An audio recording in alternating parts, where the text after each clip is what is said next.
বিগত ফ্যাসিস্ট সরকার আমলে কি ফুটবল কি ক্রিকেট কি ব্যাডমিন্টন কি হকি ধ্বংসতে পরিণত হয়েছে। রংপুর বিভাগে 180 রানের মধ্যে যদি আমরা 10টি জেলাকে দুই ভাগে বিভক্ত করে সবুজ এবং লাল জাতীয় পতাকাকে ধারণ করে টি-20 ম্যাচ খেলা ইতিমধ্যে শুরু হয়ে গেছে। বিএনপি মিডিয়া সেলে আপনারা ঢুকে আপনারা জানেন 7ই নভেম্বর বাংলাদেশের বিপ্লবী জনতার সিপাহী আন্দোলনের মধ্য দিয়ে সেই সময় সেখানে আজকে খেলাটি লাইভ সম্প্রচার হচ্ছে। আপনারা সেখান থেকে খেলাটি উপভোগ করতে পারেন এবং প্রত্যেকটা সেই দিন কিন্তু বাংলাদেশের একটি নতুন দিগন্ত তৈরি হয়েছিল। জন্য রয়েছে আমি রবি সেই ইসলাম। দিগন্তকে আপনারা শুনতে থাকুন সেই 7ই নভেম্বরকে সামনে রেখে আপনারা যদি বাড়িতে আজকে সারা বাংলাদেশ প্রত্যেকটি বিভাগীয় শহরে আমিনুল হক পেজেই আজকের এই খেলাটি উপভোগ করতে পারেন। জিয়া স্মৃতি ক্রিকেট টুর্নামেন্ট 2024 আয়োজন করা হয়েছে। আসাদুল্লাহ আল গালি আমাদের প্রিয় নেতা তারেক রহমান একদিন আগে তিনি একটা উনি বল অনুধাবন করেছেন সম্ভবত বিগত ফ্যাসিস্ট সরকার আমলে বাংলাদেশের ক্রীড়াঙ্গন থেকে এমন একটি নিকৃষ্ট দলীয় জায়গায় নিয়ে যাওয়া হয়েছে। সেখান থেকে আজকে আমাদের কি ফুটবল কি ক্রিকেট কি ব্যাডমিন্টন কি হকি ধ্বংসতে পরিণত হয়েছে। সেখান থেকে কারণ আমরা জানি বাংলাদেশে একমাত্র ক্রিকেটেই সারা বিশ্বেই আমাদের ক্রিকেটকে বিগত দিনে ক্রিকেটের মানকে উজ্জ্বল হয়েছিল এবং এই উজ্জ্বলের ক্ষেত্রে একটা অবদান ছিল আমাদের আরেকজন প্রিয় মানুষ শহীদ আরাফাত রহমান পপ্পু।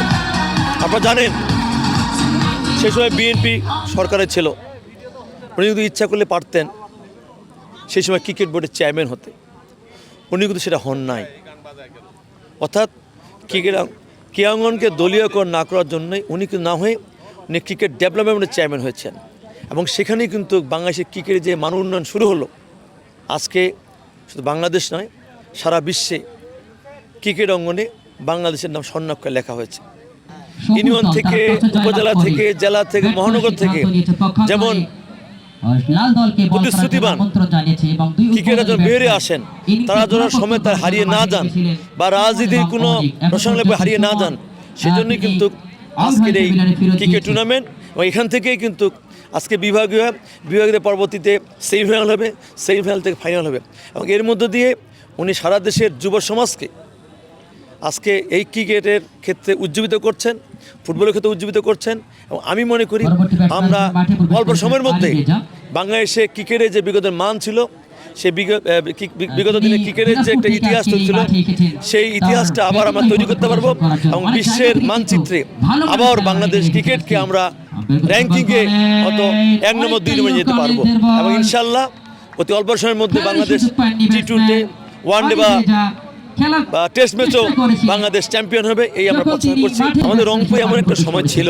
শুধু রংপুরে সারা বাংলাদেশে আমাদের যারা দল করত, যারা বিএনপি নেতা ছিল বা কর্মী ছিল সমর্থক ছিল, তারা পারিবারিক বা সামাজিক আত্মীয় স্বজনদের বিবাহ অনুষ্ঠান বা কোনো জানাজাও কিন্তু সঠিকভাবে অংশগ্রহণ করতে পারে না। সে একটা ভঙ্গুর অবস্থা থেকে সে একটা ফ্যাসিস্ট অবস্থা থেকে কিন্তু আজকে রংপুর জেলা ও মহানগর বিএনপি এবং আমাদের এই রংপুর বিভাগ বিএনপি আস্তে আস্তে তারা আবারও শক্তিশালী হচ্ছে এবং আমার বিশ্বাস যেভাবে আমাদের বিশেষ করে রংপুরের মহানগর জেলার নেতৃবৃন্দ নেতৃত্ব দিচ্ছেন, আমার বিশ্বাস এবং আমাদের বিশেষ করে এই রংপুর বিভাগের সাংগঠনিক সম্পাদক আসাফ দুলু ভাই নেতৃত্বে যেভাবে আমাদের এই বিভাগের সংগঠনকে আমরা সুসংগঠিত করা হচ্ছে, গতিশীল করা হচ্ছে এবং তৃণমূল পর্যায় থেকে যেভাবে নেতৃত্ব বেরিয়ে আসছে, আমার বিশ্বাস আগামী যে নির্বাচন হবে সেই নির্বাচনে আমাদের রংপুর বিভাগকে আমরা সর্বোচ্চ আসনে জয়যুক্ত।